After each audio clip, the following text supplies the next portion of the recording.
Welcome to just minute Jesus. యోహాను 1:14 ఆ వాక్యము శరీరధారి అయి కృపా సత్య సంపూర్ణుడిగా మన మధ్య నివసించను. హల్లెలూయా.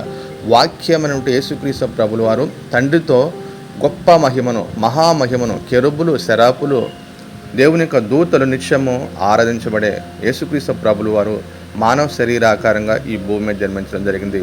ఎందుకంటే నశించి నరకానికి వెళ్ళి అపవాది యొక్క బంధకాల్లో ఉన్న సమస్త మానవాళిని రక్షించడం కోసం ఆయన భూమి మీదకి ఏదించడం జరిగింది.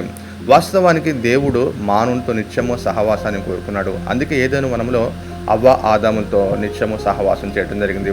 ఆ తర్వాత ప్రత్యక్ష గుడారములో దేవుని యొక్క సందేశము అక్కడ మందసము దగ్గర వినిపించడం జరిగింది.